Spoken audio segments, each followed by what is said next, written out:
নমস্কার, কেমন আছেন আপনারা সবাই? আশা করছি ভালোই আছেন। আমরাও বেশ ভালো আছি।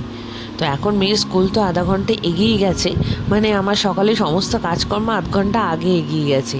তো সকালবেলা ওকে স্কুলে দিয়ে এসেছি, স্কুলে দিয়ে এসে তো রান্নাবাড়ি তোড়জোড় শুরু করে দিয়েছি, আবার ওকে আনতেও যেতে হবে।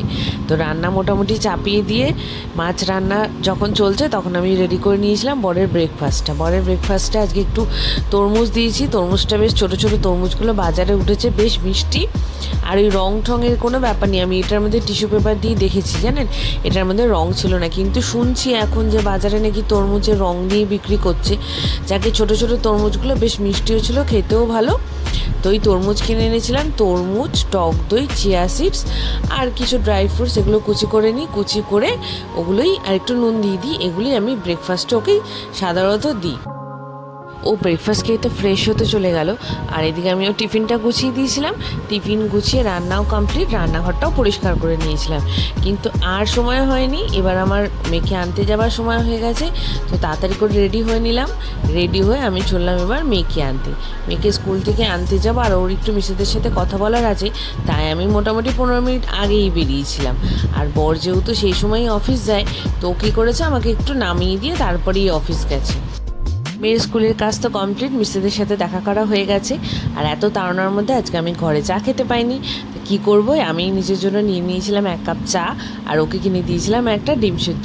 তো মা আমি এইগুলো খেতে খেতে ওর স্কুলের পেছনের রাস্তাটা দিয়ে আমরা হাঁটতে হাঁটতে আসি, আর ওখানে একটা সুন্দর পার্ক আছে।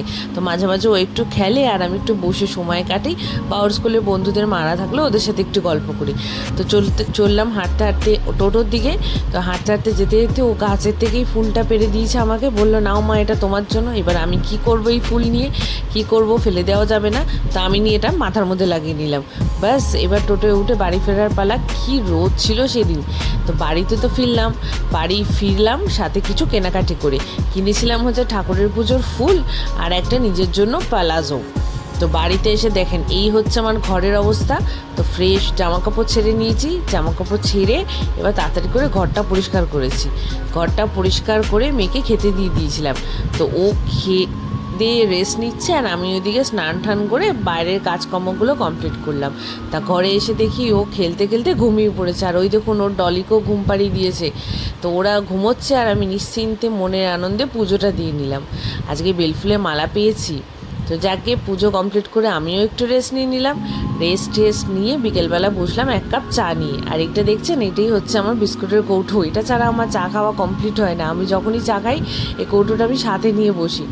যাকে চা বিস্কুট খেতে খেতে আমি এবার একটু পালাজোটা খুলে একটু নেড়ে চেড়ে দেখছি। কেনার সময় তো দেখেইছি, তাও বাড়িতে এসে দেখার একটা মজাই আলাদা। তো দেখলাম বেশ ঠিকঠাকই আছে। বড় ঘেরওয়ালা কিনেছিলাম, কুর্তি আছে আমার কয়েকটা, ওই কুর্তিগুলোর সাথে ম্যাচ করে পরবো বলে।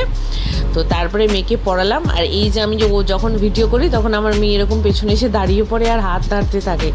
তো এই সব করে ওকে একটু পড়াতে বসলাম। তো ওকে পড়ানো কমপ্লিট করতে করতে বর চলে এসেছে। তারপর আমরা ডিনারটা কমপ্লিট করে নিলাম। আর আজকে আমাদের জন্য সারপ্রাইজ ছিল আইসক্রিম পার্টি। তো রাত্রিবেলায় 10:30টার সময় বিগ বাস্কেট থেকে আইসক্রিমগুলো দিয়ে গেল, যেগুলো আমরা খেয়ে আজকের দিনটা কমপ্লিট করলাম। আর আপনার